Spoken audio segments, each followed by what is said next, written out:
Welcome, everybody, to Building Relations, Effective Collaboration Within the Congregation. Thank you all for coming this afternoon. My name is Dorothy Pagosa. I'm a sister of St. Joseph of the Third Order of St. Francis, and I will be moderating this conversation. Before we get started, just a brief reminder on Zoom etiquette. Please keep yourself muted throughout this panel discussion. And please make sure that you have your name on the Zoom window, not just your congregation. It'll be easier when we come to questions for our panel later. If you just put down CSJ, that's not very helpful. Thank you. I don't mean to pick on the CSJs, but you will have an opportunity to ask questions later in the program. This gathering is also being recorded. The recording will be available on our website and in an email to everyone who registered. This conversation was planned by the JCWR Steering Committee.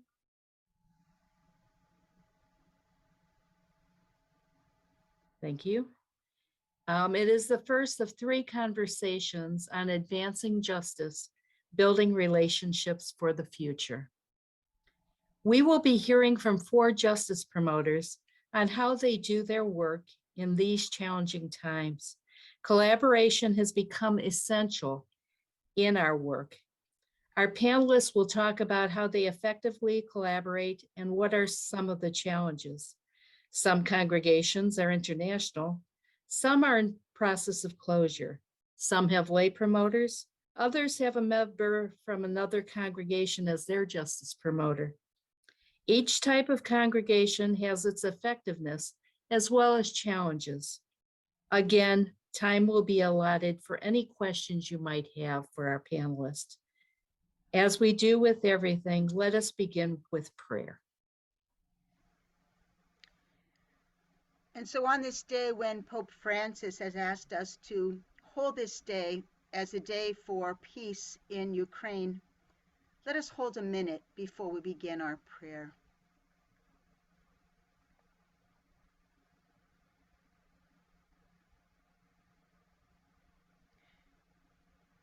And when the carols have been stilled, and when the star-topped tree is taken down, when family and friends are gone home, and we are back on our schedules, then the real work of Christmas begins.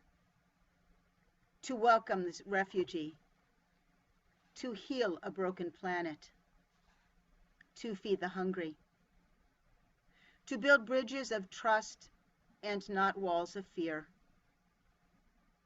to share our gifts, to seek justice and peace for all people, and to bring light to the world, and especially to pray for peace in all those places in our world where peace does not exist, and today especially for Ukraine. We pray for healing and for strength, for vision, for transformation, for community, for acceptance of ourselves and others, for making room at our tables, for truth-seeking, for support, and for common ground. And so we pray, O God, walk beside us, Most Holy One, as we question and welcome, as we challenge and invite, and as we discover and understand, as we see, touch, taste and smell, and listen for the newness awaiting us in this new year of 2022. May we, your holy people, walk together, side by side. And we say, Amen. Thank you, Donna. Needless to say, we are in extremely challenging times. Many of our congregations are reducing in size. In order to do systemic justice in these times, we must collaborate with one another, the general public, legislators, etc. We have provided witness and advocacy on many issues, all based on our faith and right relations. In our congregations, all of our sisters and associates are important in communicating our values, but there are three key players that we count on. First, the JPIC promoters. Second, leadership. And third, those involved with communications. These are the groups that are essential in communicating our values and justice stances. Let me introduce our panelists who will share how their congregations collaborate within and without. Regina O'Connor is the Director of Social Concerns for the Sainte Marie Province of the Sisters of St. Anne. Maggie Conley is the Justice Team Director for the Sisters of Mercy of the Americas. Florence Deacon is a Sister of St. Francis of Assisi and is the Congregation Justice Coordinator of the Sisters of the Holy Cross. And Beatty Haynes is OLVM, is the Social Justice Promoter for the Victory Knoll Sisters. So welcome all of you to our gathering, and thank you for sharing your time. And we'll bring Sister Beatty in and we'll be all together. Okay, so let's begin to hear their wisdom, etc. So starting with Regina, could you please share a bit about your congregation and what your JPIC work looks like? And I would just remind our panelists to please unmute yourselves. Thank you.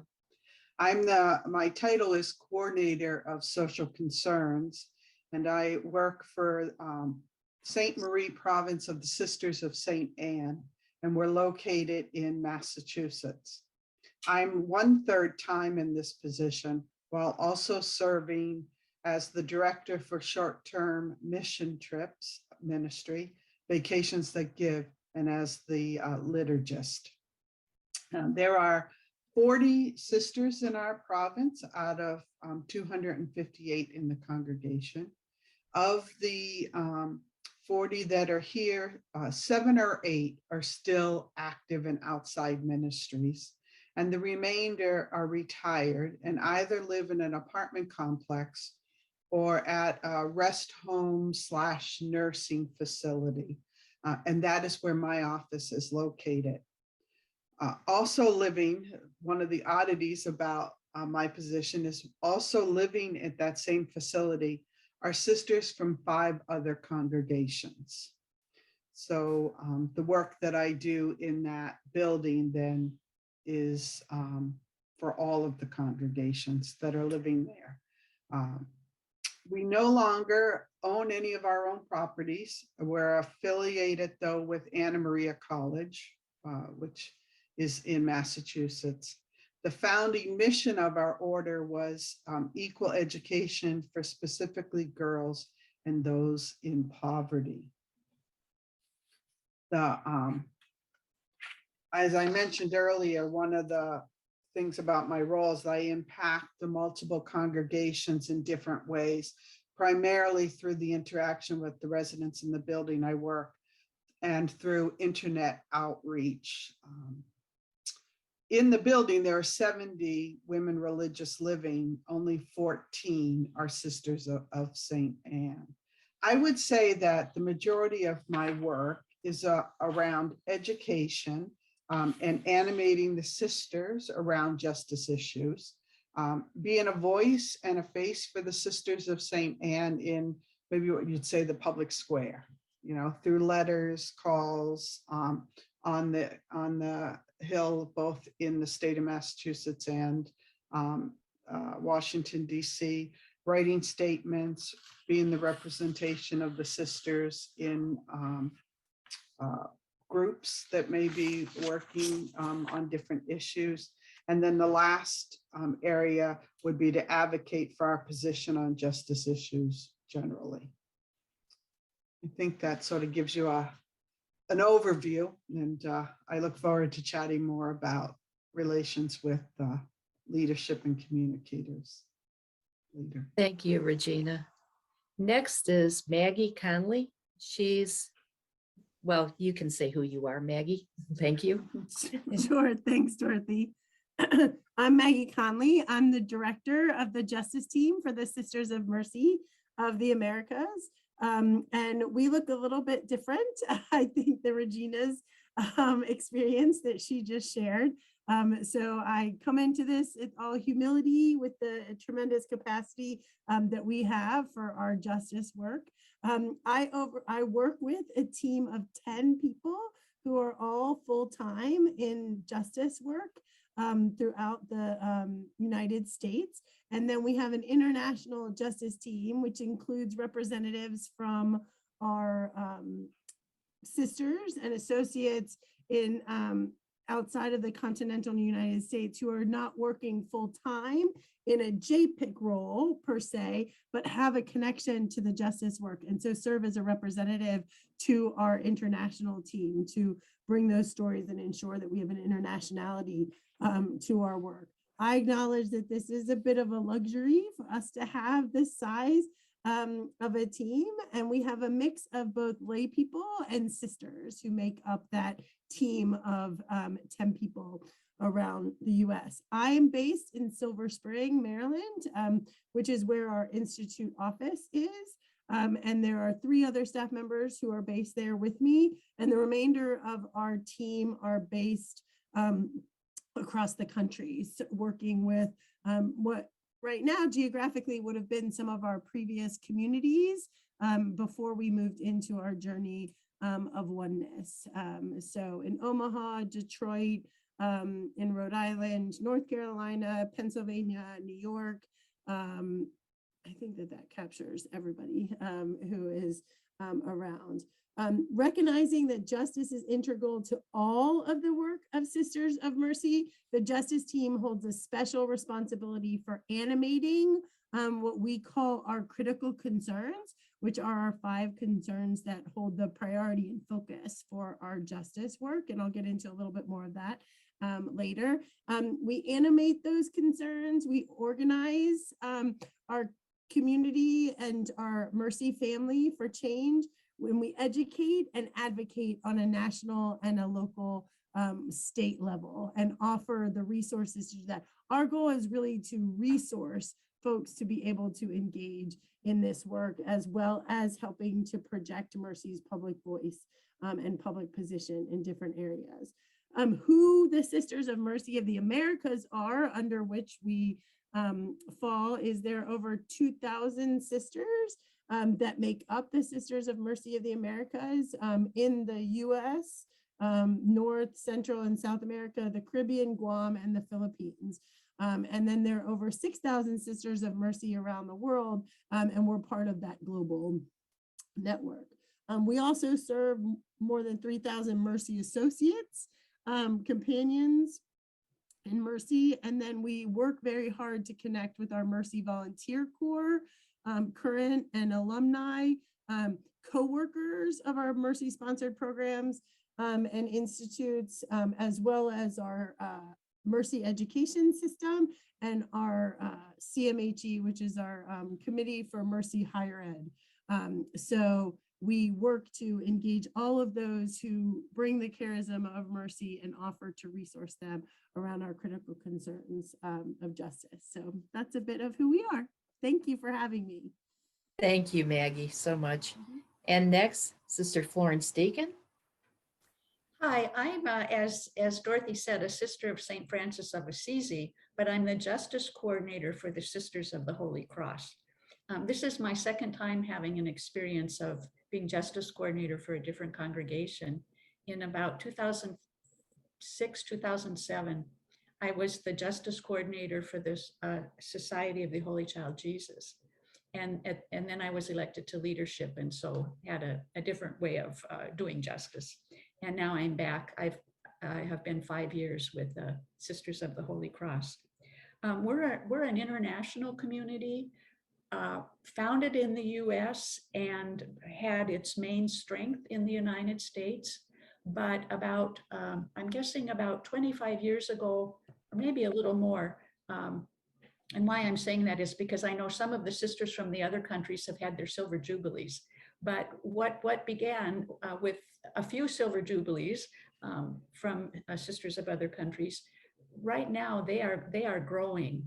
The presence in Asia and Africa and Latin America is growing, and South America, Mexico as well, while the presence in the US is declining. And when I was first beginning to work with them, it was pretty much a 50-50 split.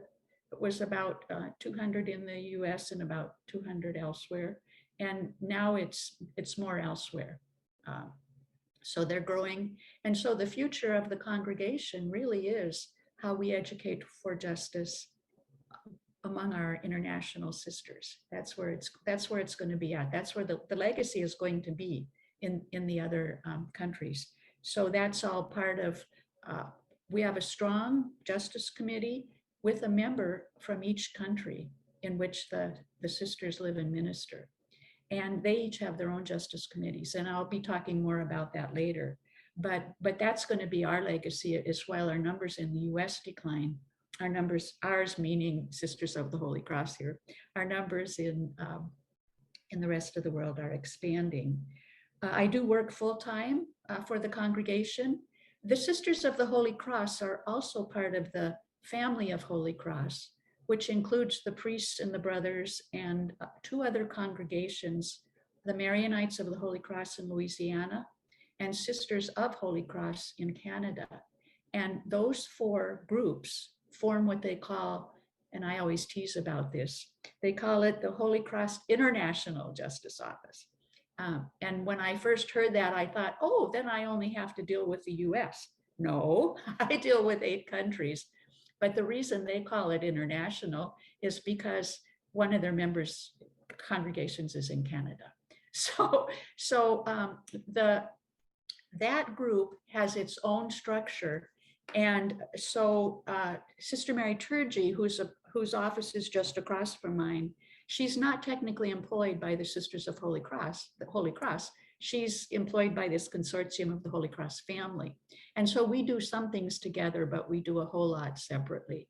And so I'll be talking about what I do separately. As far as communications, you asked, we have a weekly newsletter that goes out, and I will communicate information of interest to the international community in that. So I wouldn't put in there something that was specifically United States. I would put in there something that would affect the sisters in a village in India and the sisters in a major college in Bangladesh, et cetera. So I communicate that way. And then I also can communicate specifically with North American sisters regarding justice issues that are specifically advocacy that would affect the United States. And I do quite a few of the other things that every one of you mentioned, and I will talk more about that later. I misunderstood and thought we each had 10 minutes to start right now. And so I made a PowerPoint. So that's going to happen later. But I think I gave you enough of an overview at this point. And we look forward to that, Florence. So last but definitely not least is Sister Beatty. Thank you. Thank you. I was just thinking, Regina and I are like bookends. We both represent small communities, and you've just heard from a couple sisters who represent very large communities. I am a member of Our Lady of Victory Missionary Sisters, more commonly known as Victory Knoll, and we're located in Huntington, Indiana. I am a part-time social justice promoter in my community. We will be celebrating, or are in the process of celebrating, our 100th anniversary as a community on August 5th of this year. Presently, we number 34 sisters with a median age of 87 plus. 22 of those 34 live on our Mother House campus. 16 are in an assisted living facility. So that leaves 12 that do not live at the Mother House. In the past 5 years plus, we've been deeply involved in communal discernment around how we are being called by God in the reality of our circumstances. So that's a big thing with us, be real. Don't don't try to be who we are not. So what is God's call to us now? A key question for us is, what is ours to do at this time in our history? How do we live our mission in the reality of our circumstances? And our mission has been primarily, proclamation of the gospel and solidarity with those who live on the margins, are neglected, or vulnerable. So like Regina, I think you mentioned selling your buildings. We have simplified our life extremely through the selling of our buildings and our healthcare facility, which are on our mother house grounds. We've changed our government structure, and we're actually have requested a commissary, which means a canonical leader from outside our congregation. So having said all that, that's the context for us continuing to live our commitment to social justice.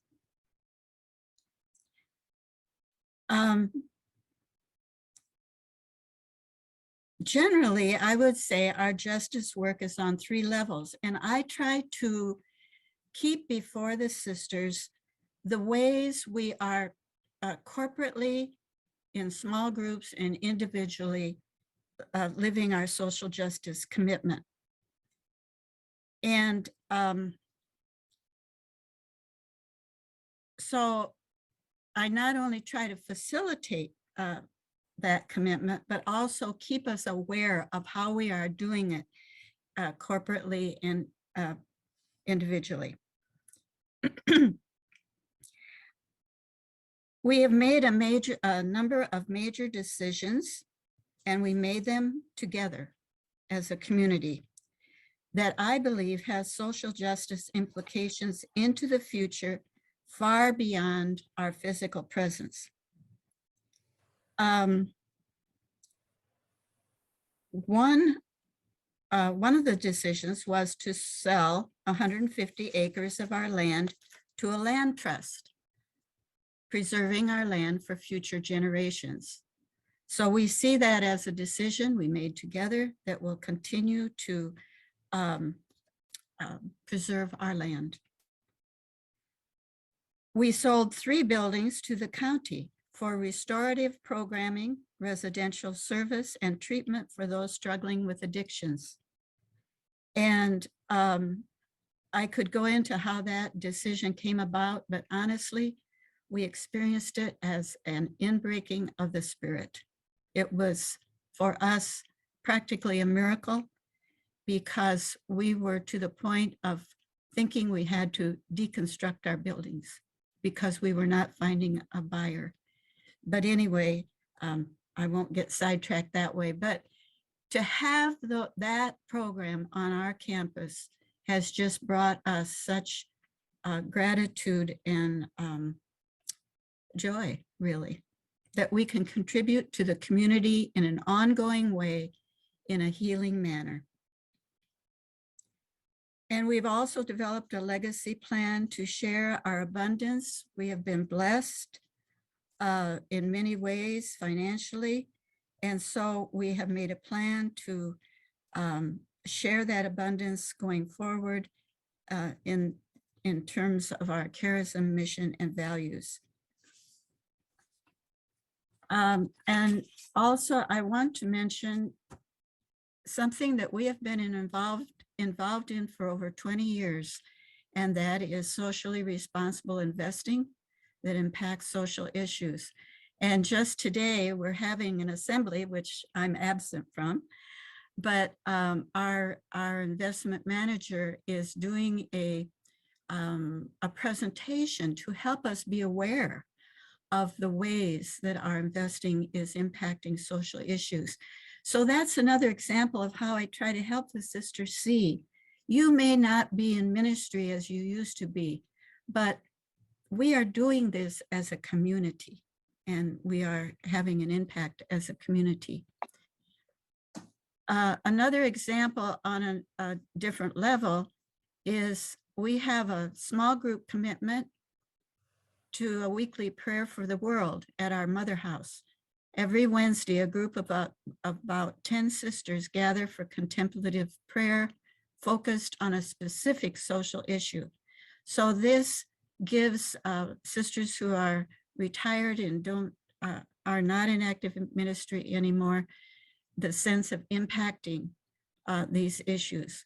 I choose the topic and prepare a brief reading and mantra to focus our intention for the evening.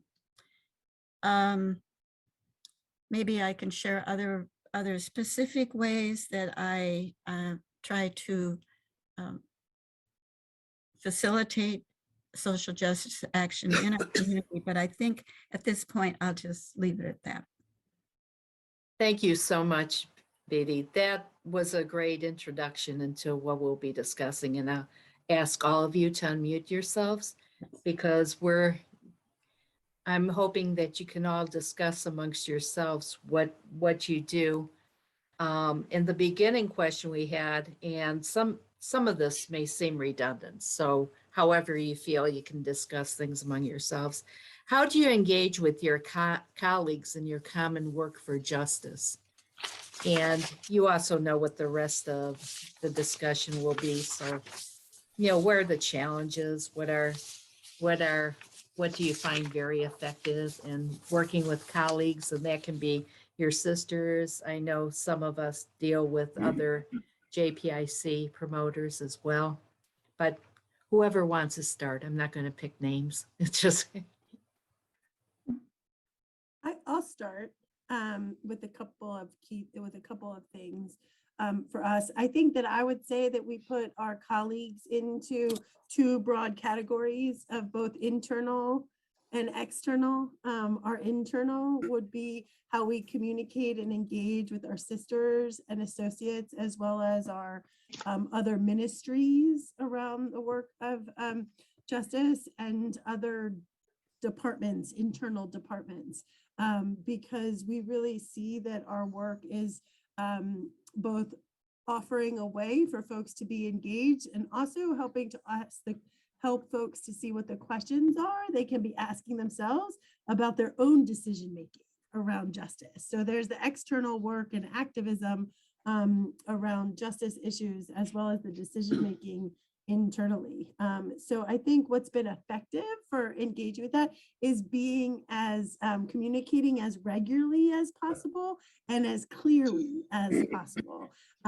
We split our communications work as some falls under the responsibility of our justice team and some falls under the responsibility in collaboration with the communications team of the Sisters of Mercy of the Americas. And so ongoing meeting and integration between the two of us is critical, so that as the communications team is looking at what they want to share and highlight as general news about the congregation, we ensure that justice is integrated into that it's not seen as something separate from it, but it's seen as integral to who we are. So when we're sharing stories about sisters, ensuring that some of those stories have a justice focus or have that connection to what they're doing. And then the clarity of communicating with sisters, we have all of our sisters on our action alert system. And so they receive all of our US sisters, I should say, receive the action alerts from us, no more than 3 a week, usually less, where we offer very clear opportunities for people to read about an issue and then respond to it. So that clarity is really important, and always making the connection to the critical concerns, to our chapter documents, and to all of those pieces so they understand why these pieces are important. So that's some of our internal work. And then just one other thing, so I don't take too much of our time, our external pieces, really our work cannot be done without effective partnerships. And that is from many of the people who are on this call today, other congregations where when we're looking for engagement in a certain city or location, we'll look to see what other congregations are there that want to come together to mobilize and organize around something. And then in Washington, D.C., working with our D.C. national Catholic colleagues, as well as our interfaith colleagues. And it's important because we recognize that what Mercy has to bring to the table is not unique, but sometimes there's a particular bent to an issue or experience that we have that we want to make sure is brought into the conversation, whether it be around root causes when it comes to immigration and Central America, or around extractivism, which is another one of our priorities and areas that we've been focusing on. We want to make sure that around that table, we don't need to do it by ourselves, but that piece, that perspective is brought to anything that we're adding our name to. So building those relationships in an ongoing way and ensuring that we're bringing the stories of our sisters from on the ground and always centering it in those who are most impacted by the issues of injustice is critical to lending the credence to our work. So those are a few of the things that I would highlight. With the Sisters of the Holy Cross and my work with them, I work with a whole variety of colleagues. I think all of us do, but the first one I would mention is the Holy Cross Justice Committee, the Congregation Justice Committee, and with the members from the 8 countries. And when I came on board, they always have an annual meeting each summer. And it was education and it was analysis of root causes of problems, but that's where it stopped. And so I'm asking, well, so what? And the other people in the office said, well, we can't tell them what to do because we don't know their culture. And I thought, no, but we can find out about what would be appropriate for their culture. So I got on the web and I looked at what were the women religious conferences in each one of their countries focusing on? What kind of activities did they do? How did they do advocacy? I got on to the bishops' conferences in the variety of countries. How did they do advocacy? What was going on in their own justice activities? And so we began to encourage the sisters who make a yearly work plan. And as part of the work plan, we began to ask them, who do you network with? Do you work with other NGOs? Do you work with the religious conference in your area? And we got them to look at and network with other NGOs and other faith groups so that they would join together in advocacy. And so a lot of what they're doing now is advocacy in their own countries. Also at the last general chapter, one of the chapter directives were that the sisters should evolve methods to plan, minister, and exercise leadership that will connect local, area, and congregation-wide efforts to engage our global presence. So we began to look at ways that the sisters could engage their global presence. And we got very involved in international groups. And one of them that we joined was Vivat International, which, just as a little aside, actually was founded under the auspices of Franciscans International when I directed their office in New York. With Vivat International, we are now connecting the sisters with other congregations that belong to Vivat. There are 11 congregations in over 20,000 members of those congregations and in over 100 countries. So we're connecting there with that, networking with them. We're also bringing the sisters to the global arena. So for example, the Civil Society Conference was held in Utah a couple of years ago. And the topic was building inclusive, peaceful communities. And we focused on migration because that was a big congregational issue, and had our some of our ministries in Utah, where the conference was held, who were working with migrants and how they were integrating them into peaceful, just communities. And so we were bringing our congregational ministries on board too, and getting some of the sisters to speak at this conference. For the Commission on the Status of Women, we had one of our sisters from Brazil and one of our sisters from Uganda reflect on domestic violence and what are some best practices to address it. And one of the sisters was in a conflict situation from Uganda, and the other one worked with, she was a human rights lawyer and was working with the connection between domestic justice and the prison system. And so they were able to speak at the Commission on the Status of Women parallel events and brought best practices to the global arena that they had had. And then just the big Glasgow conference, Sister Comfort from Ghana was able to present at a side event there and highlighted some of her work in Africa as African women's leadership in solving the climate crisis. So and also we're working with Africa Faith and Justice Network.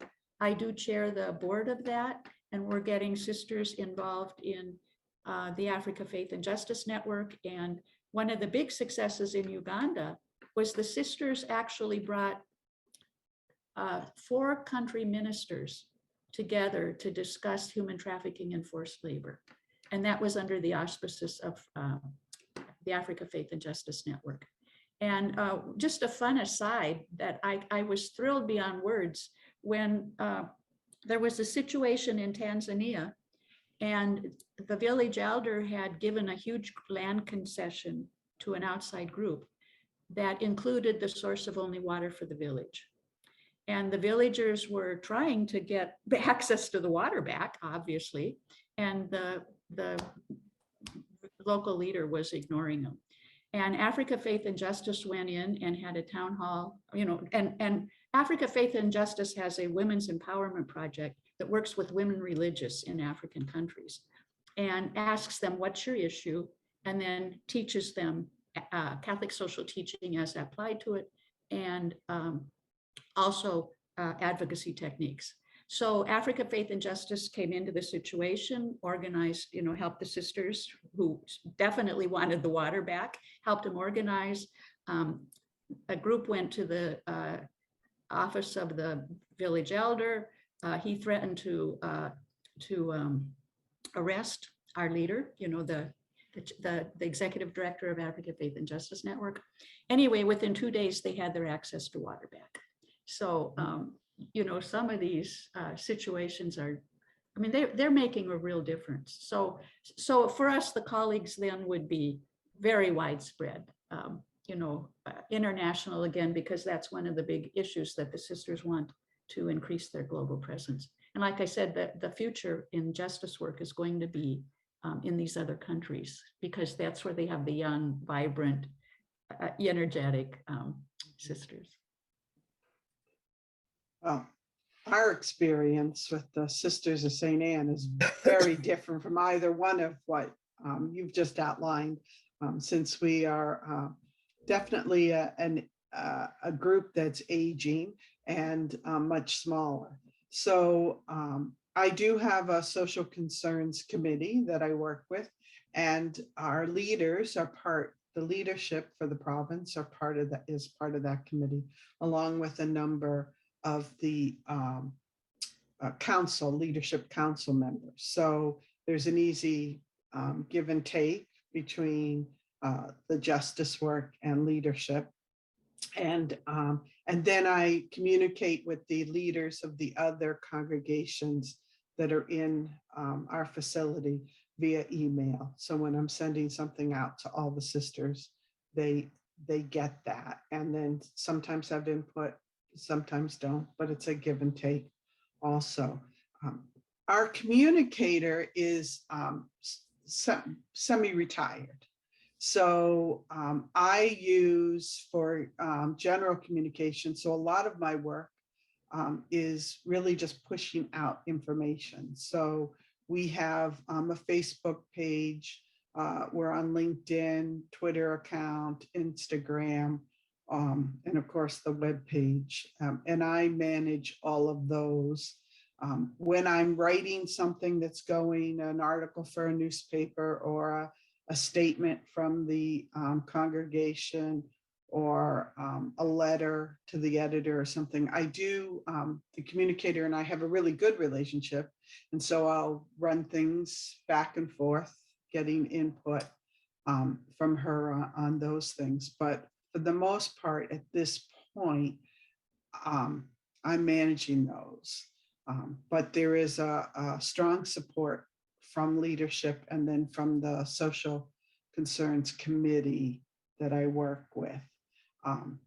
As a committee, we make a decision. You know, we have limited resources of time and energy, so we make decisions on which areas of justice that we want to really put our energy and effort into. We do a lot of, we've done a bit around human trafficking. It's been something that they've worked over years with. So in Boston, there's an interfaith, there's a, coming out of the state government, there's a group for faith groups, I guess, working on human trafficking in the state of Massachusetts. We're part of that. I sit on that. So there are other areas like that that we make choices. We run, we do a lot of education still. So we do speaking engagements and things like that, educating generally in parishes and in schools. We run a high school justice convocation to get the information out to, as the youth are coming up, and really try and share the Catholic social teaching, you know, to sort of balance all the service that they're getting. So it looks very different. We are members of Unanima, and out of our Quebec province, they're very active on Unanima, and I know I have in the past attended one of the commissions, the Social Development Commission at the UN, as a voice on Unanima. So we're looking at all of it. We do work with finance. We've, as far as being finance, really paying attention to where we're putting our money. That's been an ongoing and committed area, and we continue that. And I will say, in my role, I sort of peripheral. I know what's going on. I know who we're investing, but I don't get into the nitty gritty of it. Our finance and leadership do that. So I think it looks very different from the two larger organizations. And yet, I will say, you know, for a group of, for the province of being 40, they've made a commitment to continue to pay, I'm a lay person, to continue to pay a lay person to do this work in their name.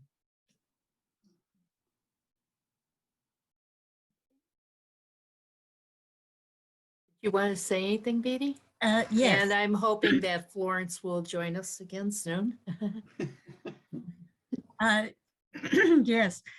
Well, first of all, we have a communications director, and he is very helpful to me when I want to write a letter to the editor or get an article published in the paper. And also, I try to be mindful of putting things on our website. And that takes me to the whole collaborative effort of Laudato Si. And we are trying our best to come up with an action plan that is realistic for us. And we want to share it with the county who is on our campus with the drug treatment program. And also with the healthcare facility, I didn't say that we sold our healthcare facility to St. Anne's in Fort Wayne, which is a diocesan-run home.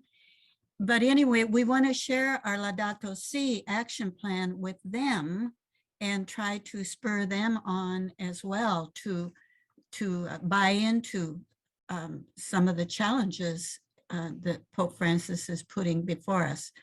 So I think that's going to be for us a big focus for our commitments to, as the Pope says, responding to the cries of the poor and the cries of the earth in whatever way we can. Okay, well, thank you all so much for sharing that. Why don't we just move on? Now, part of this, you did mention that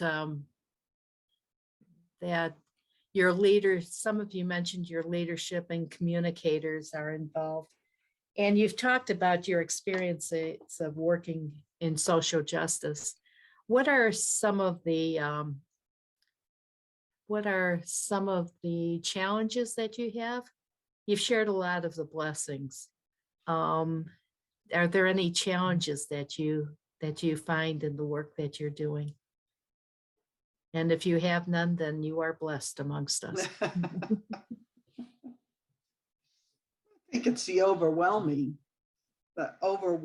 amount of work and making choices of where you can best put your energy and everything that you have to go with that and make a difference, because you could work 24/7 and still not really do everything that comes across my emails, much less be able to get it all out in a way that makes sense. So it's about making choices of where we as a congregation can put our energies and have the most input. We also have elected to really focus in on Laudato Si action platform. And that is going to be, I can tell right now, a main part of what we're doing for the next number of years. But it can't be the only thing, because while it touches many areas and many different social issues, it does not really cover everything that we need to sort of pay attention to. So that's a real challenge. And then the challenge of, I personally find the challenge of finding ways to keeping the sisters, as they have limited abilities, still actively engaged in ways that make a difference. We know the great prayers, but what else can they do? I'm really, there's the word, I think it's armchair activists or armchair advocates or that are sort of being thrown around. And I'm really quite, it's caught my imagination, because that's the group that I'm working with. How do we do that well and really put a stamp on things? Go ahead. You have to unmute yourself, Beatty. I think one of our big challenges, especially for working along with leadership, is again the point we are at in our community. We're doing some very major decision making, which I alluded to before, and are in a huge transition to something different. And we don't know what it's going to look like. When we have a commissary, we keep trying to picture it, so I think that's a huge challenge for us. In some ways it's exciting because it's something new, and we are approaching it that way, that this is a new moment, this is a new opportunity. But for our leadership team, they have been hugely involved, as we all have, in this planning effort. So that's how I would name our challenge right now. We have similar challenges that the rest of you have mentioned, the aging sisters, how to come up with activities that are appropriate for them. When I put out an email alert, I try to make sure that there's something for a variety of energy levels on the email alert. But technology is a problem in the sense of internet access in some of these countries. And even here, like, I don't know, are you keep being dropped? I'm dropped and then come back in, dropped and then come back in. No, you were the only one, Florence, but we're glad you came back in. Okay, because I've been dropped out about 4 times. Yeah. So anyway, what we're finding is, like, if the justice team member is in a little village in India, and has to travel an hour or more, or I don't even know how long, in order to get to a computer that has internet for our justice Zoom sessions, that's a problem. And even recently, we were trying to connect with the area coordinator, which would be comparable to a provincial in another structure. We were trying to have a Laudato Si meeting with the sister in Africa. And even the provincial, the area coordinator, she couldn't get on. So that's a really very difficult problem when it's an international congregation. If you want to keep together via Zoom, that's difficult. And another problem with the international ones are visas. If you want to have a meeting, a face-to-face meeting, in particular after the last administration, national administration, visas became harder for the sisters to get in order to come to the mother house.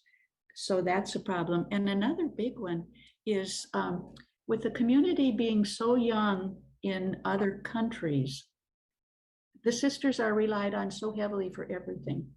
They have 24-hour jobs, and then they're the justice person besides, and they have their own justice situation. And I'm just very aware of how the sisters are, they do a full-time job, and then they maybe have duty in the hostel, with the students in the evening, and then they're trying to animate their sisters in that country for justice issues. I remember when we were young, we were given a zillion tasks too, because you have the energy and the enthusiasm, and boy, that's their problem. So and that's a really difficult problem. Okay, well, the next part is. I think Maggie Go ahead. wants to. No, go ahead. I'll just jump in quickly here before we move on to the next piece to say that, Don't worry about it, just keep going. build on a little bit of what Regina was saying, and that we've heard from some others.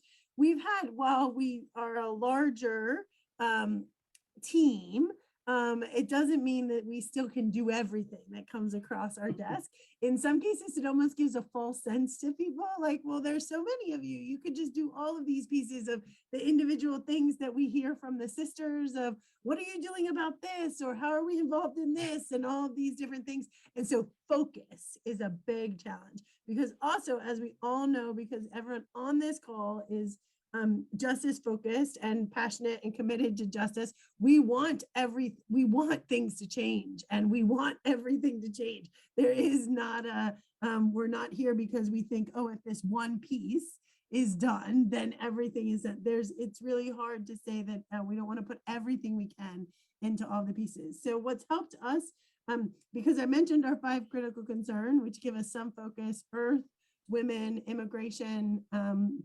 nonviolence, and racism.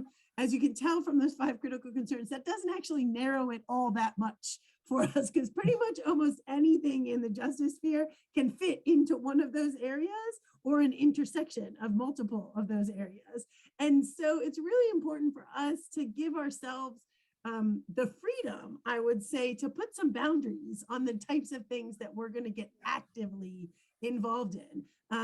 Saying that it's if it's an international issue, that we have some Mercy direct connection to it, whether sisters on the ground or experience or history with that, or something that we can add in general. And so helping to see what those connections are, or if we have connections to legislators in particular who are involved in issues, so that we can, Mercy has a lot of connections with our schools and people who have been through them, who are now in different positions that might have influence in how making sure that we're doing our due diligence and thoughtfulness in taking advantage of where Mercy's name might carry some additional weight in those experiences. And so really focus is a challenge. And the other piece I would say is, even though we are still quite large, we hear from our sisters all the time, what is it that you're doing to think about the fact that we can't be out there as much as we once were? So what is the justice team doing to ensure that the work of Mercy Justice will be our legacy, and how we can engage in that way? And some of that is working with our schools, so our alumni, working with the Mercy Volunteer Corps, working with our Mercy Ministries, with our different higher ed. So figuring out those who are connected to Mercy, even if they are not sisters, in addition to the other pieces that people said, which is really important, not to become too reliant on technology as an easy fix, because it doesn't resonate with everyone. But really, how do we make sure that the Mercy Justice, in our case, the Mercy Justice carries on even as the demographics are changing, and there can't, as our sisters say, be as many purple shirts out there on the ground at the protests and things. How else is Mercy presenting itself and its priorities? Fantastic. Anybody else have anything to share about some of the challenges? I think we really got into some. The next part we have is, we have 46 participants, so 41 in addition to us that are here for this conversation. What advice would you give to justice promoters who are interested in growing their collaboration between leadership and communicators in order to get your messages out there? I've worked with 2 different leadership teams, and a third one if you count my earlier experience with the Society of the Holy Child Jesus. And my relationship with each one of my liaisons has been different. When I was with the Sisters of the Holy Child Jesus, she just periodically stopped by my office and sit down and chat. And that was our connection. I was invited into the council meeting a couple of times to talk with them as a group. With the liaison that I had previously, we had a much more structured relationship with the Sisters of the Holy Cross. I met with her every month or two. We sat down and I told her what I was up to, and I asked her if there was any advice she had for me or anything she would like me to do that I wasn't doing. I think having that question is important because we don't necessarily know what's on their mind. Like if they wish we would do it another way, instead of having them stew about it, I'd rather them tell me, I'd like you to do it this way. And the leadership person that I have right now is not quite as structured, but she'll just periodically call me up and we'll chat. And I always ask, what more would you like me to do? Or what would, what advice do you have for me? Or what suggestions that you have for me? But I've also been invited into their extended leadership meetings to give them a presentation on what I'm doing in justice. And I've also been invited in by them to give them a presentation specifically on Vivat International. And they're always encouraging me to one thing I haven't done that they keep encouraging me to do, and if I keep asking for advice, I better start following it. but is letting the rest of the congregation know more about the things I let them know about. And in particular, I just want to have another highlight, because I thought of it when others of you were talking about you're using your stockholder action. I want to tell you, often we don't see any results, and we just got a big one over the weekend. So I want to just say praise God for some of this. But already about 4 years ago, I asked the leadership to write a letter, co-sign a letter to the Chevron company, because there was beginning to be a conflict in the Rakhine state of Myanmar, which is the old Burma. And we wrote a letter to Chevron and said, we would like a conversation with you to see if there's some way we can work together to bring peace to that region in August of 2017. Well, all hell broke loose the next month, and 700,000 Rohingya were kicked out of the Rakhine state and went into Bangladesh, and are still in Bangladesh, 4 years later. 700,000 of them.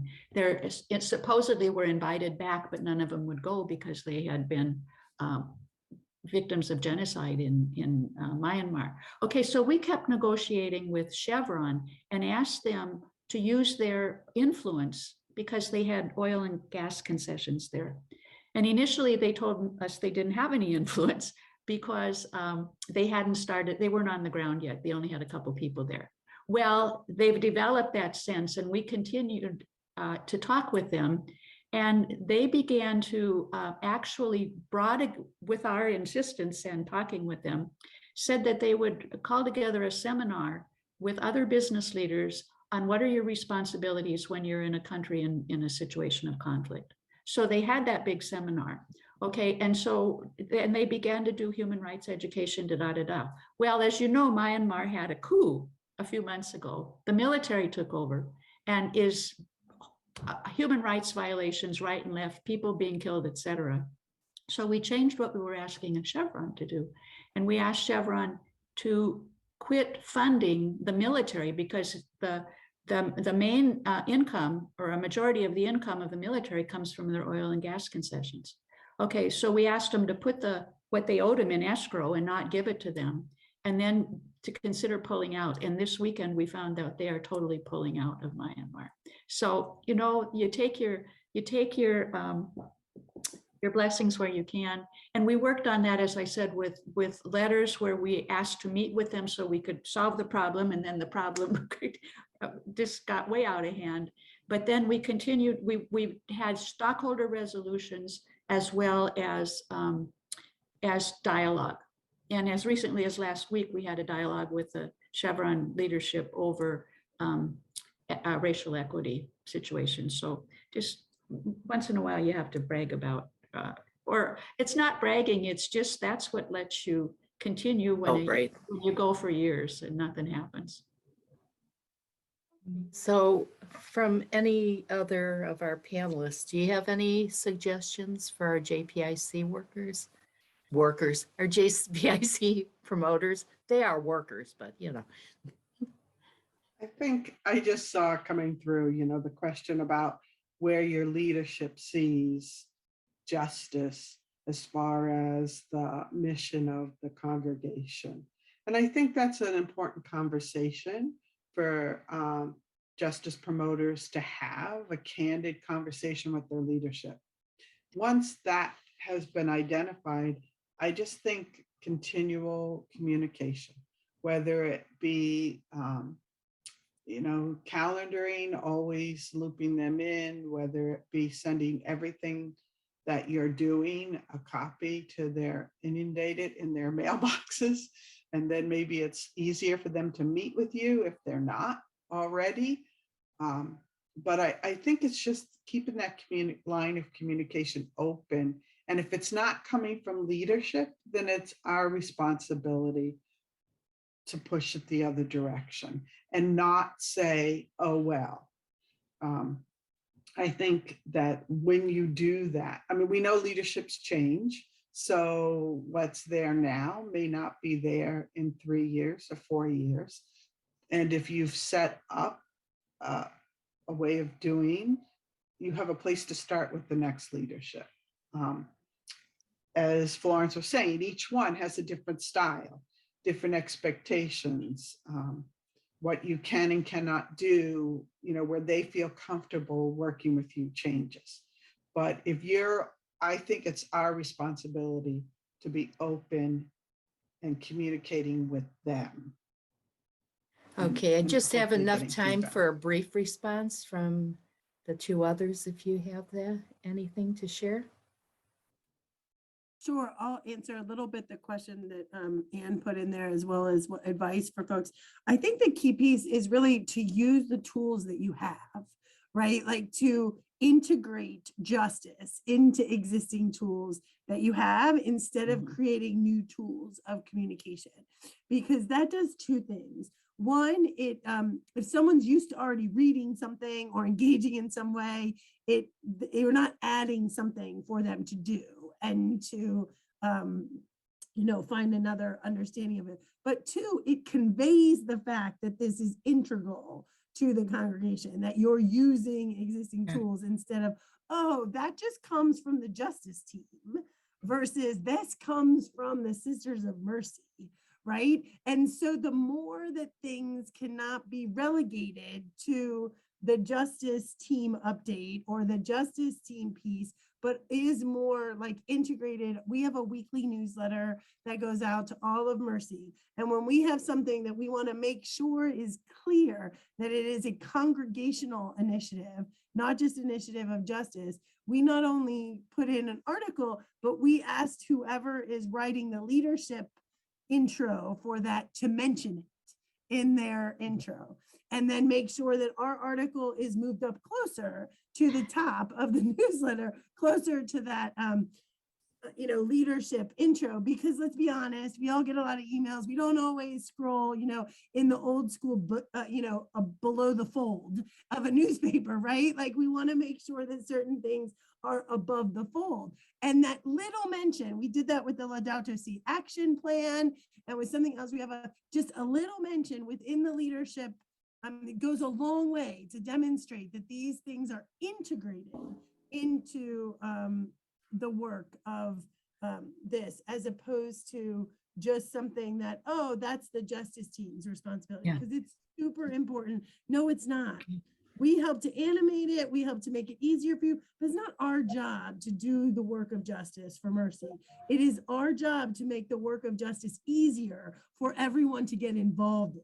And how we do that is through that integration. Okay, I hate to do this, but I'm going to have to cut down now.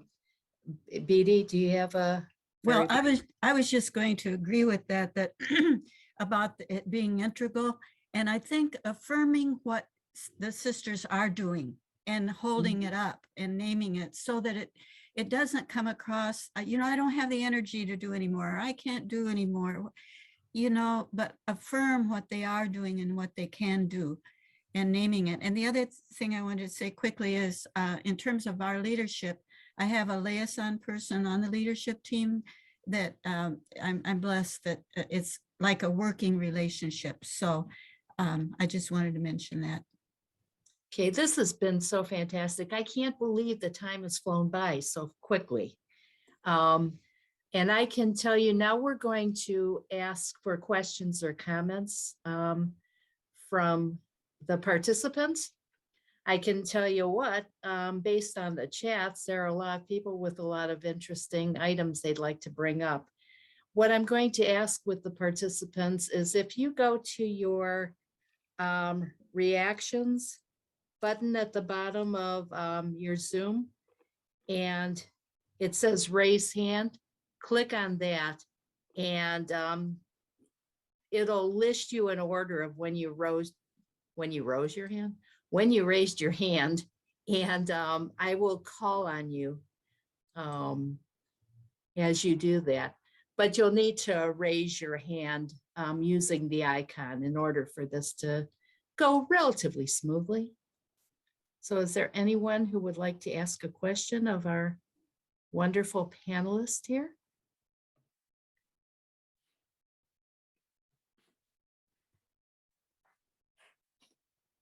Oh, okay. Philo? Hi, I am Philo Morris of Medical Mission Sisters, and I'm based in Philadelphia, and I'm one of the justice promoter. I had put the question in the chat, but I'm not sure if it was picked up, because since we are all working for justice and we are into this pandemic of COVID for 2 years now, and millions of people have died, I was wondering whether we are focusing on vaccine equity. If you know the TRIPS waiver, trade-related intellectual property rights, patenting rights, that the rich countries control it. It's a trade rules, and India and South Africa and 66 other countries, many civil societies are asking for a temporary waiver of that rule, that law, so that poor countries can manufacture the vaccines and vaccinate their people. And to date, there is absolutely no move. So I'm wondering, do we see vaccine equity as a justice issue when we know people are dying left and right? Who would like to tackle that? We've done a few things on that, and it's also been done with the groups we work with. The Sisters of Holy Cross helped write a statement regarding COVID for VIVOD International and stress the same things you're stressing, Philo. And we also, the Africa Faith and Justice Network was pushing really hard on the I don't remember the jargon now, but as far as the drawing rights, special drawing rights to help with COVID. And also in the US, I saw some comments about were people doing anything. There's a Catholic group that's pushing information about COVID and actually talks about how to talk to people about it if it's a difficult situation. I think most of us, or many of us, have family members who are really reluctant to be vaccinated. And so there were ways to talk about that. So we also set up a special COVID fund in order for the sisters to be able to apply for grants for people in situations, to help family members as well as to help the people with whom they minister for COVID. And Maggie, you had a comment? I just want to say we have certainly gotten involved in this. I don't think the lack of action is due to lack of some of the voices coming forward. I think it speaks more to some of the overall inaction that's happening right now in Congress on some different pieces, unfortunately. But we have worked with Mary Knoll and some other organizations to continue to highlight some of this. There will be, I know Jean Stokin, one of my colleagues, promoted on the JCWR listserv earlier today, an upcoming webinar that's going to be tomorrow where one of our sisters is speaking, but also where it speaks to some of the other work that has been done recently around this issue. So it certainly is a pressing issue, and there has been some work that has been done to date. And that might be a good resource for people who have a particular interest in this issue, is that webinar that's happening. Okay, next on the list of hands is Donna. Yeah, Gorba? just a general comment. Looking at all of us who are here and our panelists, we are a diverse group, from the very large, international, to the very small. And I just want to say, your passion, our passion, it is not only engaging, but it is all justice work. I am moved by all of you, but I'm very moved by those who, I just want to say, the Victory Knoll sisters, you have, in your small number, you have helped us. We received a grant from you, and we can further our Laudato Si Camino here in Scranton, and it came at the perfect time. To the international workers, your passion is inspiring, and in our diversity, we're connected. I am just very grateful to be a part of this. Thanks, Donna. And then we have Barbara Batista. Thanks, Dorothy. My question is more around, maybe it's a systems question, but I'm wondering if any of you have like a certain agreement with leadership about letters or actions or petitions you can sign on without consulting, you know, like a certain circle of things. And then you kind of know when, oh no, I got to talk to leadership, because, you know, that takes a little bit longer. And it's a two-pronged question, if I might. The other part is, would you be willing to say, does your leadership sign for the whole community or just as leadership team of the Sisters of Mercies of America? Or does it just say the Sisters of Mercy of America as an example? Mhm. Thank you for I'd like to- answering both questions, please. I'd like to take a stab at that. My first year as justice coordinator for this new congregation, I had to get permission from each time that I wanted to sign them on to anything. And then they finally, and it was often difficult because if they were traveling and there's a slow turnaround time, it was difficult. Finally, after the first year, they said, you know, we have never said no to any single thing that you wanted to sign. So you go ahead and you sign it, and we trust you. So what I did, and it depends on how you sign, depends on what they ask for. Sometimes they want organizational signatures. Then I sign Sisters of the Holy Cross. If they want faith leaders, I sign the name of the head of the congregation. So I sign Sister Veronique, widower, her name. If I know that it's going to be controversial, I might specifically ask them. If I know it's going to get a lot of publicity, I give them a heads up. And I say, you very likely will be getting press contacts, or could be getting press contacts on that. And then I'll put her in touch with the communication person. So, and the issues that I deal with, though, are specific issues that have been identified by the congregation in corporate stands or in public statements that they've made, or you know, in some way that I know. Because again, we talked about you can't be on everything. So a lot of them I don't do, but so Barbara, it depends on what the organization wants. Do they want the leader, or do they want the organization? Yeah, but my question was, you have the authority to sign for the Yes, congregation. and You for have that authority. I also have authority to sign for the president. Yes, that's really the I gist do of what not I have, wanted to. Yeah, I do Maggie. not have that authority. I have the authority to sign the Mercy Justice team.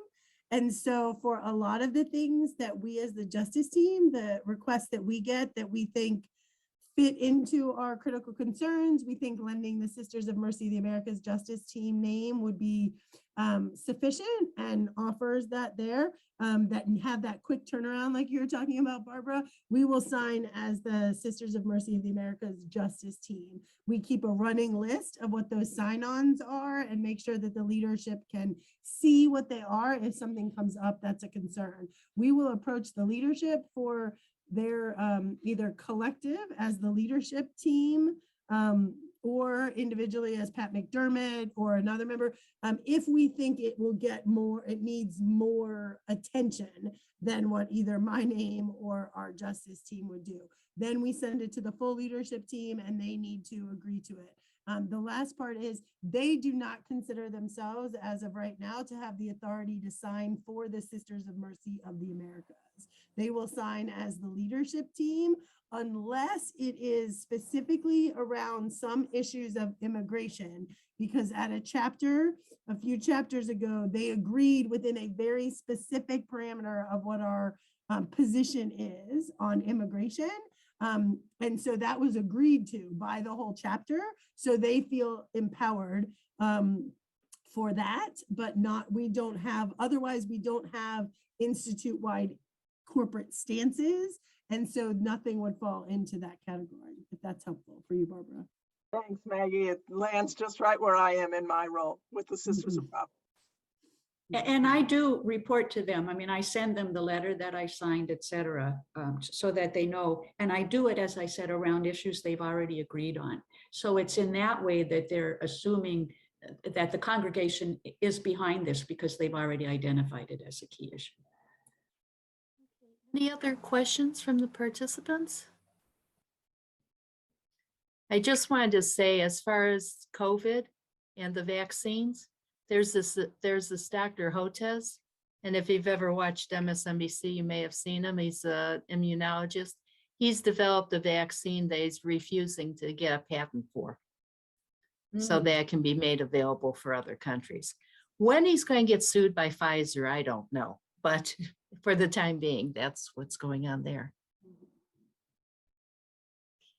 I don't see any raised hands. Anne's hand is raised. Anne? Okay, I'm sorry, Anne. Calling me out. I just have a quick question for you all. Does your leadership team ever come to you and say, we want to make a statement about this? Or do you find yourselves initiating more often than not? So I'll jump in. We made a little flow chart at some point about statements to say that there's like 4 different ways that it can come to us. One is the leadership can read something in the news or see something and say, you know, Maggie, do you think we should say something about this? Or justice team. It could come from our communications team, where if they're reading things and they're paying attention to what's in the news, they're saying, do you think justice should say something about this? Or the leadership team could. It could come from an individual sister who's on the ground and is saying, isn't Mercy going to say something about this? The tone is a little different depending on who it is that's saying it to us, as you can guess. Or it can come from us internally saying, oh, we noticed that this is out there, and then we go to the leadership team about it. I would guess that we typically, the last one is probably the most of what happens, just because we are scanning things a bit more regularly. But any of those definitely has happened to us in the past. And then depending on where it comes from, then it usually is us to say, we kind of ask ourselves certain questions, like, what does it warrant? What type of publicity it is? Why would we be saying it? What would we hope to accomplish by saying it? What are we going to do with this statement? And then based on that, we'd have a yes or no, and then develop whether it's a full statement, just a tweet, or something, and how official it needs to be. Yeah, so do you involve your communicators in that development of this? So it's 100%. Usually we three-way. draft it. Yeah. Often we draft it just because we are most comfortable with the language. And then they will edit it for us. And then we send it on to the leadership with our communicators included to, like, if the leadership comes back with suggested edits, then they can weigh in as well. So it's an integral process there, which sometimes, unfortunately, takes a little longer than we want for it to be timely. So that's why sometimes we're just like, oh, a tweet would be great here. Then it doesn't require the same approval. Yeah. Okay, Right. well, we have one more question, and then I need to wrap this up. Mary Lou, if it can be brief, that you need to unmute yourself. Just quickly, I find that my leadership team is really up on a lot of the issues, which is really great. Occasionally, they will ask me to write something when I work with a communication person, because he will then put it on our website if it's timely. So that's a helpful thing, but I have the authority when it's, you know, I think Florence said the different levels of the different statements. You know, if it's a congregation, I do it for my United States province, but then I also send something out.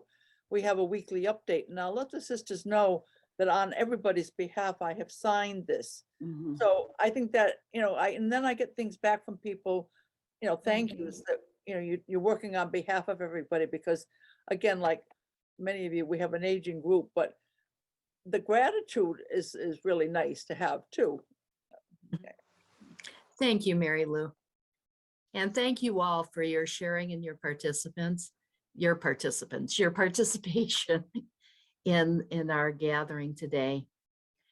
Before we go, I'd like to remind you that our next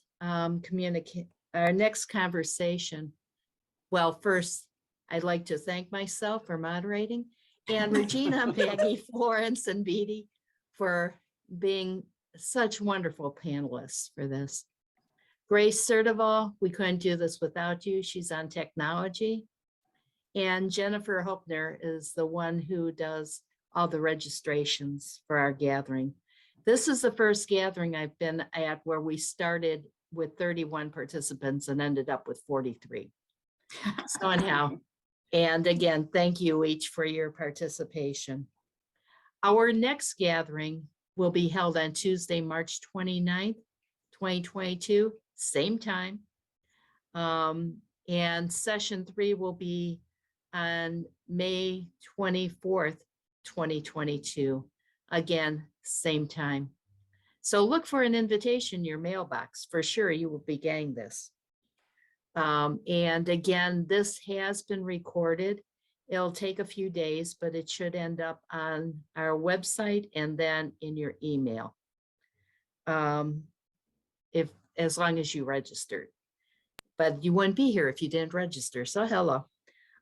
So thank you again for all your participation. I hope you have a wonderful and warm rest of your day and restful rest of your day. Here it's up to 10 degrees. Yeah. So take care, everybody. Until we see you next time, blessings on you.